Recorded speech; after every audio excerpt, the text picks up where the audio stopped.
पाए है नहीं बड़े पाए 20 पाए। हाँ जी।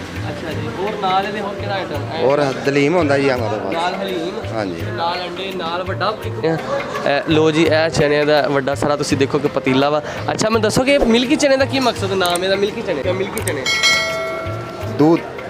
ਦੁੱਧ ਵਿੱਚ ਪਾਇਆ ਹੁੰਦਾ? हाँ जी दूध डालते हैं। ਦੁੱਧ ਪਾ ਕੇ। हाँ जी बिल्कुल। ਤੇ ਕਾਫੀ ਜ਼ਿਆਦਾ ਲੋਕਾਂ ਦਾ ਇੱਥੇ ਰਸ਼ ਹੈ। ਲੋਕ ਮਤਲਬ ਸਾਰੇ ਇੰਜੋਏ ਕਰ ਰਹੇ। ਲੋ ਅਸੀਂ ਵੀ ਇੱਥੇ ਪਹੁੰਚੇ ਹਾਂ ਤੇ ਲੋ ਮੇਰੇ ਯਾਰ ਬੇਲੀ ਸੱਜਣ ਆ ਬਹਿ ਗਏ ਆ ਤੇ ਮੈਂ ਵੀ ਇੱਥੇ ਬਹਿੰਦਾ ਵਾਂ ਤੇ ਨਾਲ ਆ ਕੇ ਆਪਾਂ ਵੀ ਹੁਣ ਸ਼ੁਰੂ ਕਰਦੇ ਨਾਸ਼ਤਾ। ਤੇ ਲੋ ਦੇਖੋ ਇਹਨਾਂ लो सज्जनों तो मित्रों ਅਸੀਂ ਪਹੁੰਚੇ ਸਾਈਵਾਲ ਔਰ ਸਾਈਵਾਲ ਜਿਹੜਾ ਨਾਸ਼ਤਾ ਫੂਡ ਅਸੀਂ ਕਿ ਸਵੇਰ ਨਾਸ਼ਤਾ ਵੀ ਕਰ ਲਈਏ ਤੇ ਇੱਥੇ ਹੁਣ ਅਸੀਂ ਨਾਸ਼ਤਾ ਕਰਨ ਲੱਗੇ ਆ। ਹੋਟਲ ਤੇ ਪਹੁੰਚੇ ਆ ਤੇ ਹੋਟਲ ਦੇ ਵਿੱਚ ਤੁਹਾਨੂੰ ਮੈਂ ਦਿਖਾਣਾ ਕਿ ਇੱਥੇ ਨਾਸ਼ਤੇ ਦੇ ਵਿੱਚ ਕਿਹੜੀ ਕਿਹੜੀ ਚੀਜ਼ ਦਾ ਔਰ ਚਣੇ ਮਸ਼ਹੂਰ ਆ ਜਾਂ ਕਿਹੜੀ ਮਸ਼ਹੂਰ ਆ।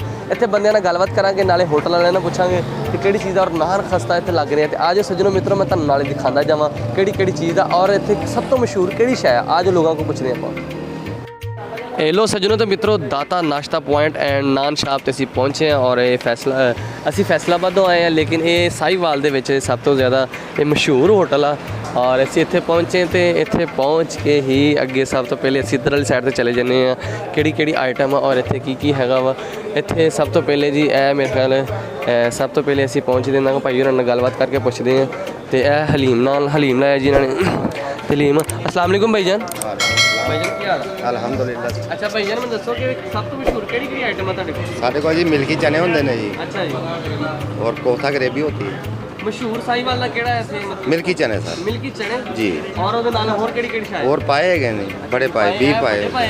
हाँ जी। अच्छा जी। और नाल ਇਹਦੇ ਹੋਰ ਕਿਹੜਾ ਆਈਟਮ ਹੈ? और दलीम होंदा जी हमारे पास। ਨਾਲ ਹਲੀਮ। हाँ जी। ਨਾਲ ਅੰਡੇ, ਨਾਲ ਵੱਡਾ ਇੱਕ ਵੱਡਾ ਪਤੀਲਾ ਬਹੁਤ ਵੱਡਾ ਤੁਸੀਂ ਰੱਖਿਆ। ਇਹਦੇ ਵਿੱਚ ਕਿਹੜੀ ਸ਼ੈ ਵਾ? मिल्की चने होते हैं। ਮਿਲਕੀ ਚਨੇ। ਅੱਛਾ ਇੱਕ ਮਿੰਟ ਉਧਰ ਜੀ। हाँ अच्छा एक मिनट चलो जी। चने ਦੇ ਵਿੱਚ ਆਇਲ ਵਗੈਰਾ ਪਾ ਰਹੇ ਮਤਲਬ ਕਿ ਜਿਹੜਾ ਉਹਦਾ ਸ਼ੋਰਬਾ ਵਗੈਰਾ ਬਣਾ ਰਹੇ। ਉਸ ਤੋਂ ਬਾਅਦ ਕਹਿੰਦੇ ਅਸੀਂ ਤੁਹਾਨੂੰ ਦਿਖਾਣੇ ਆ ਤੇ ਲੋ ਜੀ ਇਹ ਮਿਲਕੀ ਚਨੇ ਆ। ਲੋ ਜੀ ਇਹ ਚਨੇ ਦਾ ਵੱਡਾ ਸਾਰਾ ਤੁਸੀਂ ਦੇਖੋ ਕਿ ਪਤੀਲਾ ਵਾ। ਅੱਛਾ ਮੈਨੂੰ ਦੱਸੋ ਕਿ ਮਿਲਕੀ ਚਨੇ ਦਾ ਕੀ ਮਕਸਦ, ਨਾਮ ਇਹਦਾ ਮਿਲਕੀ ਚਨੇ? ਮਿਲਕੀ ਚਨੇ ਦਾ ਕੀ ਨਾਮ, ਇਹਦੀ ਕੀ ਵਜ੍ਹਾ ਨਾਮ ਰੱਖਿਆ ਮਿਲਕੀ ਚਨੇ? दूध। ਦੁੱਧ ਵਿੱਚ ਪਾਇਆ ਹੁੰਦਾ? हाँ जी दूध डालते हैं। ਦੁੱਧ ਪਾ ਕੇ। हाँ जी बिल्कुल। अच्छा चलो माशाल्लाह। ते हलीम दलीम चिकन दलीम होता है हमारा। हाँ जी। या मटन? नहीं चिकन। चिकन हलीम हाँ। पाए पाए 20 पाए होते हैं। बीफ पाए जी। ਲੋ ਸੱਜਣੋ ਤੇ ਮਿੱਤਰੋ ਤੁਸੀਂ ਦੇਖੋ ਕਿ ਇੱਥੇ ਬੀਫ ਪਾਏ, ਚਨੇ ਔਰ ਹਲੀਮ ਤੇ ਕਾਫੀ ਜ਼ਿਆਦਾ ਲੋਕਾਂ ਦਾ ਇੱਥੇ ਰਸ਼ ਹੈ। ਲੋਕ ਮਤਲਬ ਸਾਰੇ ਇੰਜੋਏ ਕਰ ਰਹੇ। ਲੋ ਅਸੀਂ ਵੀ ਇੱਥੇ ਪਹੁੰਚੇ ਹਾਂ ਤੇ ਲੋ ਮੇਰੇ ਯਾਰ ਬੇਲੀ ਸੱਜਣ ਆ ਬਹਿ ਗਏ ਆ ਤੇ ਮੈਂ ਵੀ ਇੱਥੇ ਬਹਿੰਦਾ ਵਾਂ ਤੇ ਨਾਲ ਆ ਕੇ ਆਪਾਂ ਵੀ ਹੁਣ ਸ਼ੁਰੂ ਕਰਦੇ ਨਾਸ਼ਤਾ। ਤੇ ਲੋ ਦੇਖੋ ਇਹਨਾਂ ਨੇ ਸਾਰੇ ਬਹਿ ਗਏ ਤੇ ਮੈਂ ਹਲੇ ਮੈਂ ਵੀ ਹੁਣ ਬਹਿਣਾ ਤੇ ਨਾਸ਼ਤਾ ਕਰਦੇ ਸੀ। पाए है नहीं बड़े पाए 20 पाए। हाँ जी। ਅੱਛਾ ਜੀ। ਔਰ ਨਾਲ ਇਹਦੇ ਹੋਰ ਕਿਹੜਾ ਆਈਟਮ ਹੈ? और दलीम होंदा जी हमारे पास। ਨਾਲ ਹਲੀਮ, हाँ जी। ਨਾਲ ਅੰਡੇ, ਨਾਲ ਵੱਡਾ ਲੋ ਜੀ। ਇਹ ਚਨੇ ਦਾ ਵੱਡਾ ਸਾਰਾ ਤੁਸੀਂ ਦੇਖੋ ਕਿ ਪਤੀਲਾ ਵਾ। ਅੱਛਾ ਮੈਨੂੰ ਦੱਸੋ ਕਿ ਮਿਲਕੀ ਚਨੇ ਦਾ ਕੀ ਮਕਸਦ, ਨਾਮ ਇਹਦਾ ਮਿਲਕੀ ਚਨੇ? ਮਿਲਕੀ ਚਨੇ दूध।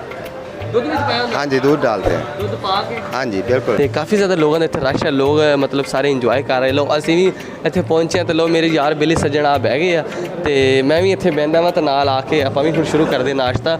ਤੇ ਲੋ ਦੇਖੋ ਇਹਨਾਂ